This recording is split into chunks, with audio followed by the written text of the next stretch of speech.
Halo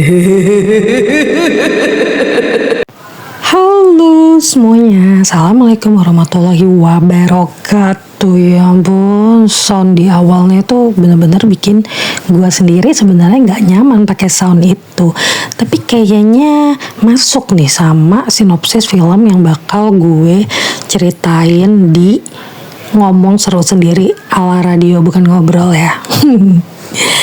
Jadi guys, selamat datang kembali di podcast gue. Kali ini gue akan membahas salah satu film horor supranatural yang menurut gue bener-bener bikin tegang dari awal sampai akhir, yaitu Talk to Me 2022. Dari kalian ada yang pernah nonton gak?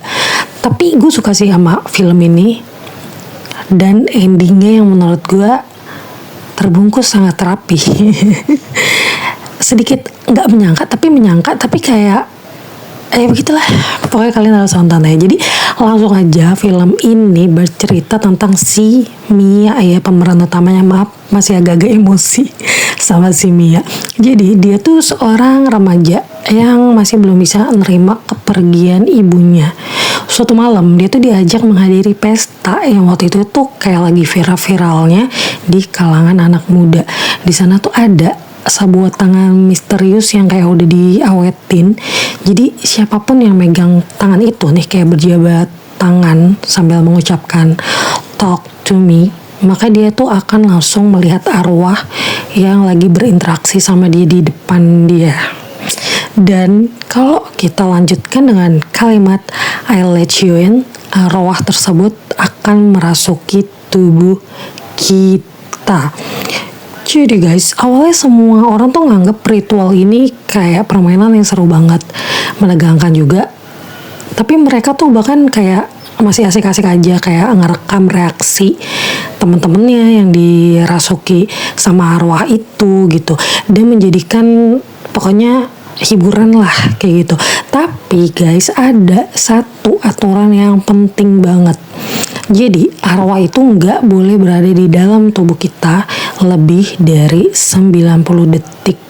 Kalau sampai kita melanggar, itu akibatnya bisa sangat mengerikan. Dan di film ini kalian akan melihat akibat yang mengerikan itu. Dan sebenarnya yang ngebuat gue kesel, sumpah gue kesel sama Mia. Jadi kalian harus nonton, kalian sepakat apa enggak sama gue agak kesel sama Mia gitu. Berarti acting dia keren ya, bikin kesel soalnya. Jadi si Mia ini rela mempertaruhkan nyawa Riley, itu adalah adik dari sahabatnya sendiri. Betul gak sih dibaca gitu, Riley ya, pokoknya Riley deh. Jadi si Riley ini mengalami teror yang begitu mengerikan sampai tubuh dan jiwanya hancur. Melihat kondisinya tuh bener-bener guys bikin ngilu dan sedih. Jadi menurut gue bagian yang paling membekas buat gue tuh bukan sosok arwahnya ya, tapi lebih ke perubahan si Riley ini. Jadi setiap adegan tuh ngebuat gue bener-bener ngilu, rasanya stres ngelihat tubuhnya yang semakin hancur akibat permainan yang awalnya dianggap cuman hiburan. Nah tapi di situ tuh guys letak horor film ini. Jadi bukan cuma nakutin, tapi juga ngebuat hati tuh ikut sakit ngelihat si korbannya ini. Sumpah demi apapun guys, gue kan emang agak-agak penakut, tapi gue cari-cari ya orangnya. Dan waktu gue nonton film ini, gue itu kebanyakan tutup matanya karena gue visual yang dia tampilin tentang hancurnya raga dan jiwa si Riley itu kayak bener-bener bikin ngilu, tipe-tipe yang bikin ngilu banget kalau di gue ya. Jadi gue banyak sebenarnya agak-agak tutup mata nonton film ini. Nah jadi semakin lama orang-orang yang terlalu sering dirasukin arwah itu mulai kehilangan kendali atas hidup mereka ya guys. Jadi tuh kayak batas antara kenyataan dan halusinasi itu kayak perlahan tuh ngilang. Dan arwah-arwah itu ternyata tuh memiliki tujuan yang jauh-jauh lebih mengerikan daripada sekedar cuman ngobrol atau berbicara sama kita. Dan saat endingnya tiba, gue bener-bener cuma bisa bilang wow.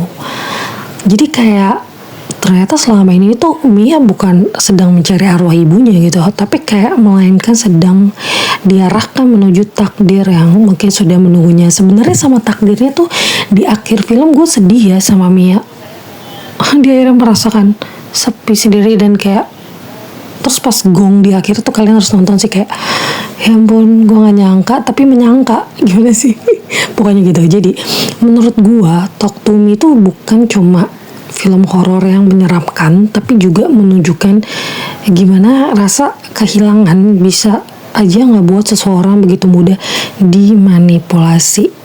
Please guys, kalian tonton ini karena menurut gue ini seru. Kalau kalian diberi kesempatan memegang tangan misterius itu, apakah kalian akan berani mencobanya?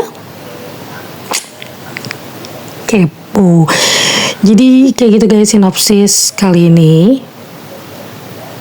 Sampai jumpa di sinopsis film selanjutnya ya.